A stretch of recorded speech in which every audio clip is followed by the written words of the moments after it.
Hey y'all, it's Jenovi. Back in August, RGT85 and myself hosted a panel for Uplink, which is an Long Island retro gaming event. And we discussed the Jag, the 32X, and the Virtual Boy. Essentially was 3 segments. So what I've decided to do was to release those in 3 separate videos. So it'll be a 3-part deal. They're about 20 minutes each. And this is the first one. The next one is going to be the 32X, and then it ends with the Virtual Boy. So I think if you're a viewer of this channel or subscriber of this channel, you're going to really enjoy the conversation and be able to check out the one that appeals to you the most. So enjoy, and again, regular content coming back to the channel around October. Well, you've done this before. I'm assuming we're live, so welcome to this panel, which is going to cover 32X, Jag, and Virtual Boy. We're going to discuss the launch of the platforms. We're going to discuss why they find success in the marketplace, and then maybe just cover some of the games in general, talking about some of the games that we love, maybe our experiences seeing them actually in the marketplace as we're growing up. My name is Jenovi. I'm also Sean, and you guys know RGT85, and his name is also Sean. I asked him to join me because, because his name is Sean. I mean, is there really any other reason to ask a man to join you than he has the same name as you? But actually, we have really similar taste, and I just thought that he was a perfect fit for this. So is there anything you want to say before we get going? Thank you for having me on. I appreciate it. It's nice to be talking about some consoles that people have, misconceptions of, and maybe we can clear up those misconceptions. Yeah, that's the hope. That's definitely the hope. And hopefully I won't bore you guys too much. I kind of threw together this little slideshow, and we'll talk over it and stop. And if you guys want to ask any questions whatsoever, throw them into the chat. It doesn't even need to be on topic necessarily of what we're discussing, just as long as they are related to the 32X Virtual Boy or the Jag system. And what's up, Bob? Thank you so much for stopping by. Let me do the screen share here, and we should be live. And I can't see you guys anymore, so hopefully you can see me. Are we still good? Yeah, I could see the Jaguar logo and stuff, so we should be good. And I'll keep an eye on the chat and stuff. Excellent. Okay, so here we go. The Jag, it launched in '93, and something that's really important to know is that they had a contract with IBM, and there was manufacturing issues, and they went ahead and rushed it out the gate anyways, knowing that. So they actually weren't able to fulfill pre-orders. This is going to be a common theme that we're going to have throughout this discussion here. So if you went out to purchase a Jag on day one, you had 2 options. You had Cybermorph and Trevor McFur in Crescent Galaxy. And I don't know about you, Sean, but for me, neither of these games are must-own titles, and I don't think they're system sellers for the Jag. What's your opinion on these? Yeah, Cybermorph, where did you learn to fly? Like that's why it's known nowadays. And I actually, because I didn't have a Jaguar as a kid, I got one as an adult. And Trevor McFur is one of the games that I currently own. And not to be mean about it or anything, but it literally looks like a modern Flash game, and the art assets and all that stuff. So yeah, definitely not the do the math 64-bit sort of stuff that they were hyping up so much with it. Yeah, I remember back when this thing was being advertised and it launched, and we went to the store. And I don't ever remember seeing it on store shelves. I mean, we talked about it. My brother wanted to own one. We were doing odd jobs. I lived out in the country, so we lived on a farm. And, I was able to go and work in the hay fields and drive tractors, even when I was young, like 12 years old. And so I always had my own money. And I was aware that these things were hitting the market. And systems like this just never came out in Southern Oregon, where I grew up. And, even a year or 2 into the console, I don't ever remember seeing it sitting on store shelves. Now, I did see it when I was a kid, pretty much at the start of the system, and then at the tail end of the system when they were liquidating them, because KB Toys was a very popular toy chain that was, I think it was countrywide, but I know it was very prevalent in the Northeast. And I would go to KB Toys, and I remember seeing, because they had this awesome video game display, and they actually redid that store 2 times, but both times it was it was like this all-encompassing like video game area. And maybe it was because I was a little kid, so everything looked bigger, but it was absolutely massive to me. And I remember seeing the Jaguar. I remember I gravitated towards it because I didn't really know anything about it. You know, I would read about it in GamePro and EGM, but I did manage to see it in store shelves, but I never ended up picking one up as a kid. Yeah, so what's interesting is we're going to go to the next slide here. If you went looking for the Jag about 5 months after it launched, there's only 4 games available. Cybermorph, again, Trevor McFur, they're still on the shelves. And now you have Dino Dudes and Raiden. And both Dino Dudes and Raiden, they're ports. There's nothing exclusive. There's still, I mean, going back, Raiden's a game that you want to own on the Jag, but it wasn't really selling the capabilities of the hardware that Atari was pushing. Yeah, see, I like Raiden, but you know, looking at these games, it's like, you know, they're not that whole sort of 64-bit thing that they were so hell-bent on, you know, pressing. And like that was probably one of the issues with the system, is they didn't want to necessarily let the games do the talking. They wanted the hardware to do the talking, but you can't do that unless you have games to back up that. Or you can have the most powerful system in the world, and it doesn't matter if the games aren't utilizing it. Yeah, exactly. And so what happens is that for me, the first must-own game that I see released on the system doesn't appear until 6 months into the system's life, and that's Tempest. And I think that's really tragic for a lot of reasons, because you have essentially pissed away a lot of goodwill with folks. And we'll be talking about this in a minute, but as far as Atari trying to do course correction, they weren't doing it. And when these other developers were seeing what was happening with the Jag, and that the systems weren't selling and they weren't fulfilling these pre-orders for the hardware, people started pulling back. And by the close of 1994, only 17 games were available on the platform. And that's pretty crazy. You know, you're talking about 14 months on the market, you have 17 games, and 16 of those were funded and published by Atari. I think the only one is Brutal Football. I think that's what it's called. That's the only one that wasn't an actual Atari game. So 16 games by Atari, one by somebody else, 14 months on the market. You can see why it's not gaining traction.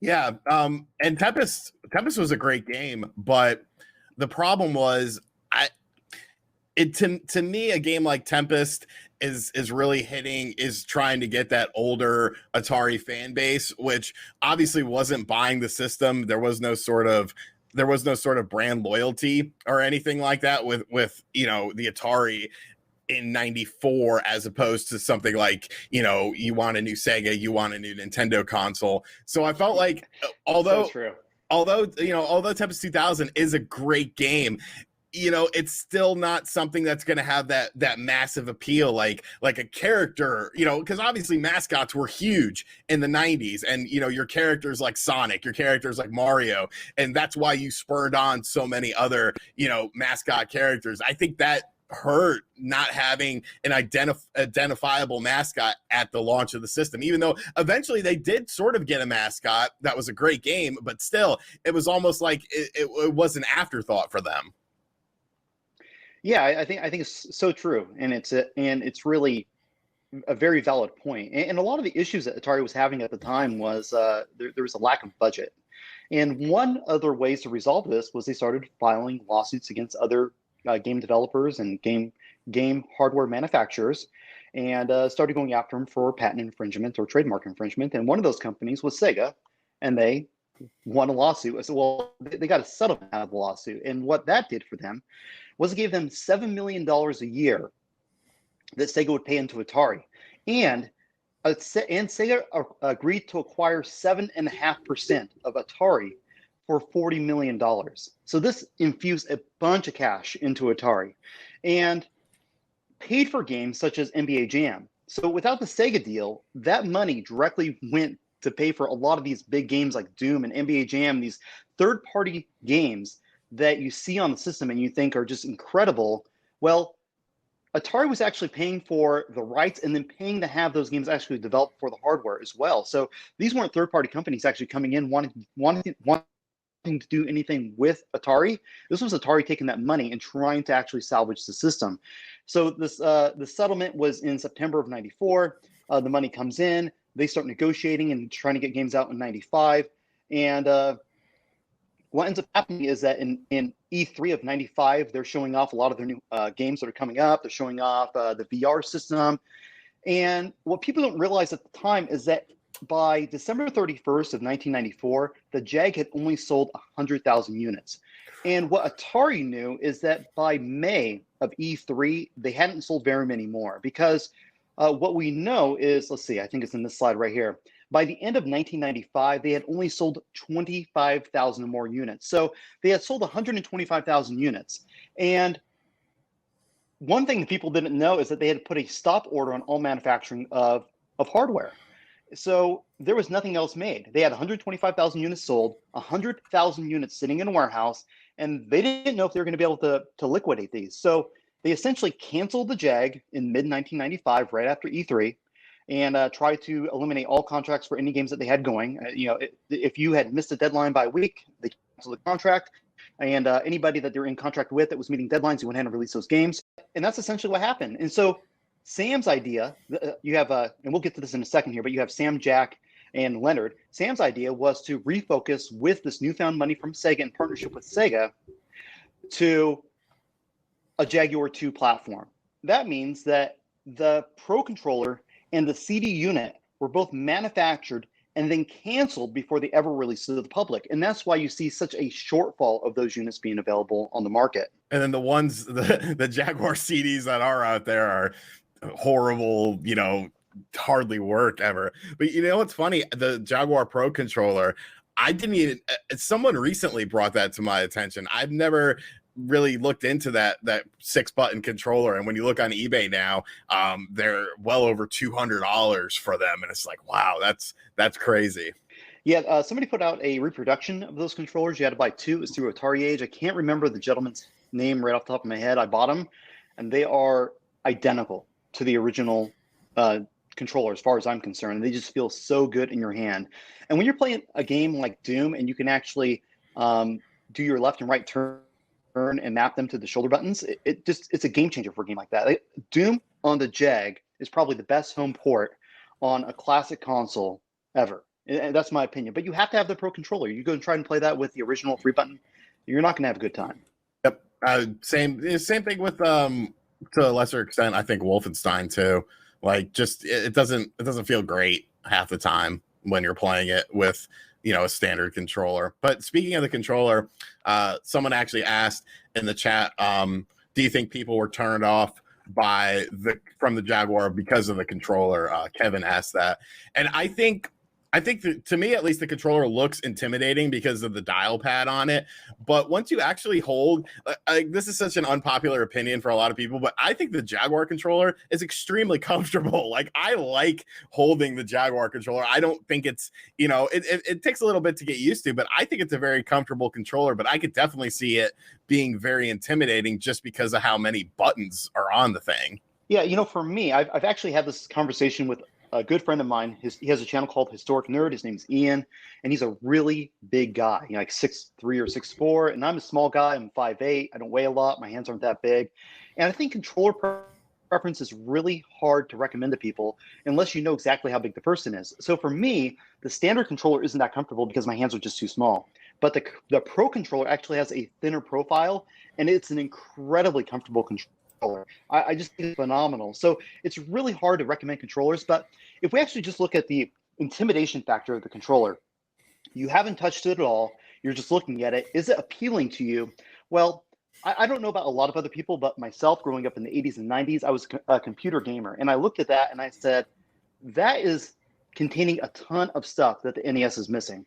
As far as like button mapping goes, pulling up menus, it's going to be a game changer for adventure games. I was really into adventure games, and I just thought that it was such an incredible idea. It would be a game changer going forward. I thought the Jag was going to be the greatest system ever released. I was just, I was obsessed with the system, and it's incredible. I actually never even acquired one as a kid because I just thought it was like the greatest thing since sliced cheese. It was like this integration of partial keyboard and partial home console on my TV, and so I don't know what the end result was as far as people's perceptions on the controller, but my personal perception was it was a game changer. And I was disappointed that I could never try it out until I was older.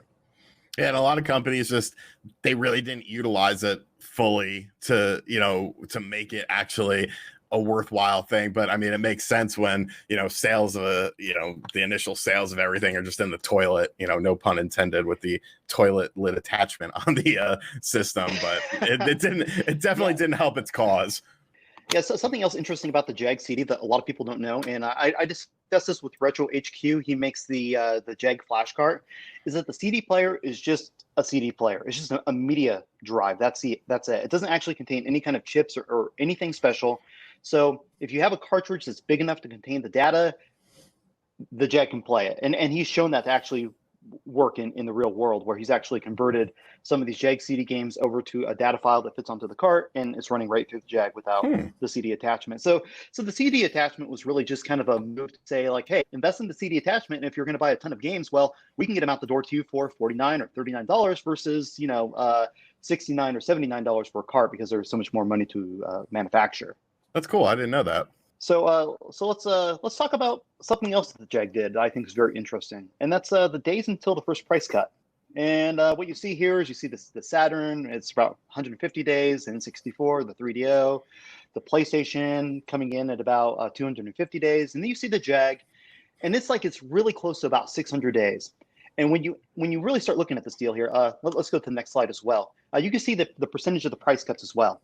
So you see the Saturn their first price cut was 25%, 3DO was 29, PlayStation was 33, and the Jag was 40. What you realize when you start looking at this, though, is that they had discontinued the platform before they ever gave it its first price cut. So they held fast on this price point that they were selling the Jag, and they refused to move off of it until they thought that the system was dead. And I can't help but believe that by not trying to reposition the system and market it differently at a lower price point, that really did Atari in. We've seen something kind of similar with the 3DS and Nintendo, where that system was just flopping, and then they went through and they did this big price cut and started bundling games, and all of a sudden this is a success. And I don't know if the Jag could have been a success like that, but I think by holding fast to this price and just saying that my system is worth, and I'm not going to budge off of that, even if it's not selling, that you're kind of just shooting yourself in the foot. Yeah, especially when those sales are incredibly low. Like, you're talking 125,000 units sold. Like, you have to do something. It just seems like, I don't know. I always go back to it. I feel like Atari was just very hopeful about their name and their name being able to sell the console. And then when it didn't, they were like, oh, well, what do we do now? And like, they didn't have a good idea. They didn't have a good plan or anything like that. And I don't know. It's definitely very self-sabotage when you look at what happened with the Jaguar, though. On your screen now, you're going to see a picture of Jack, Sam, and Leonard.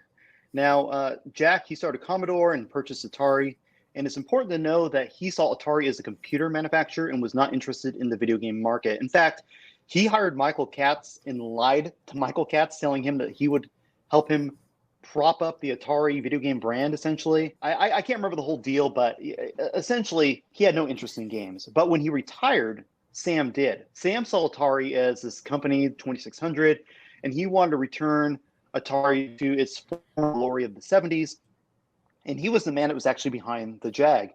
So when they had that windfall come in from Sega, he decided that the Jag was past its prime. There was no way to right that ship. They went ahead and canceled it and started going to work on the Jag 2. Now, what a lot of people don't know is during this time, Sam has a heart attack, and Jack has to come out of retirement and take back over for Sam. Now, I talked to Leonard, and this has all been confirmed from Leonard. The plan was to strictly focus on the Jag 2. But when Jack came in, he had no interest in games still.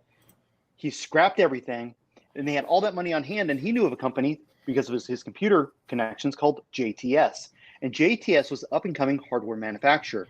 And JTS had a lot of purchase orders for hard drives, but no money to manufacture them. So they made a deal with JTS to merge Atari with JTS.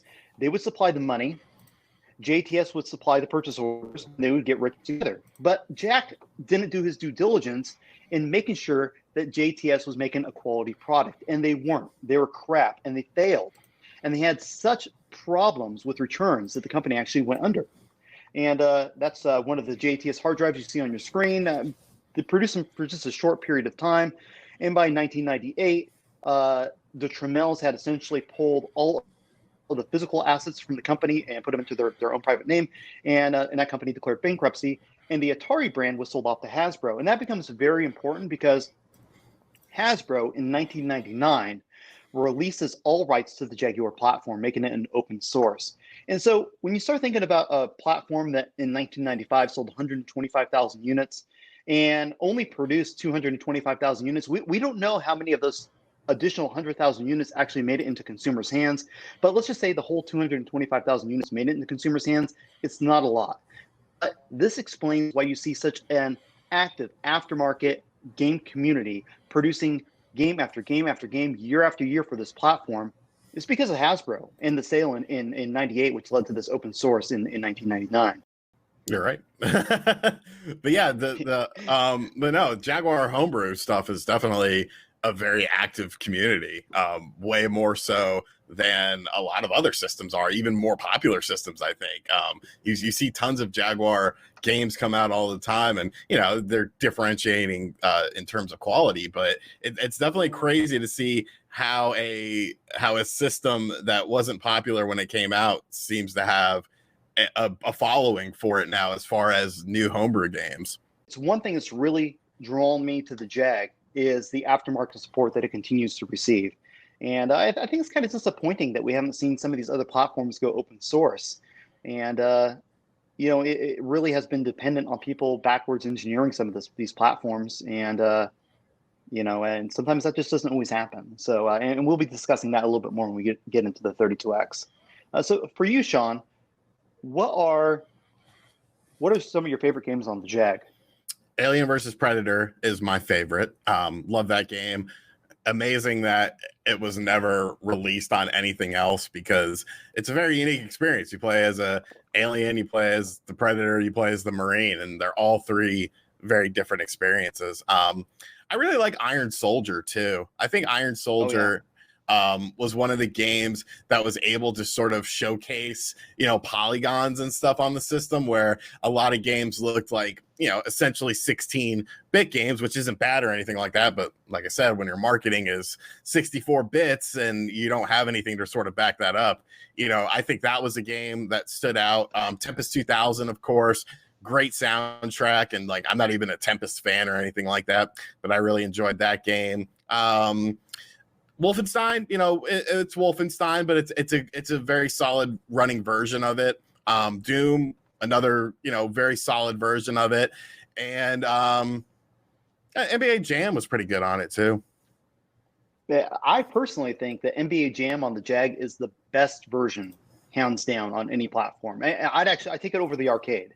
I take the Saturn version over the arcade and the 32X over the arcade as well, though. But I just think that what they did with that version is something really special and very, very impressive. Yeah, for sure. But yeah, that's probably those are the games that stick out to me the most. I actually own a copy of a Fight for Life because I'm a sadistic person, and that's not bad. It's not great. It's not great. it's not bad though. I mean, we're talking. It's okay. It's something that everybody should experience at least once. It's just one of those games. Yeah, it is. Yeah, I thought Defender 2000 was pretty good too. Yeah. In fact, a lot of the Atari 2600 reimagined games that they released on the platform were really well done. Yeah, they were fun, and they had that sort of nostalgia for some people, at least. Rayman was really good on the Jaguar. Holy heck, dude! How could you forget about Rayman? Yeah, that should have been that should have been, if that was a launch game and you had Rayman as your unofficial mascot of the system. I think you're talking about a totally different ball game here, because while the character Rayman might not have been as cool as someone like Sonic or something like that, the visual style of the game and the performance of the game far outweighs that, in my opinion. It's arguably a much better game than a classic Sonic game, as far as standing the test of time or something like that. So yeah, Rayman on the Jaguar is crazy good. Yeah, and one thing that we're going to move over to the 32X, one thing a lot of people don't know is that it was actually originally started on the Super Nintendo, and then it was actually moved to the Jag and 32X in tandem. So it was being co-developed for both platforms, intended to release on the same day, and then ported to the Saturn and PlayStation later on down the road. And obviously, we never saw the 32X port, but there is some footage of it in action out there. And I think it's it's really a shame we didn't get it on the 32X, but it is really something amazing on the Jag to behold. Yeah, for sure.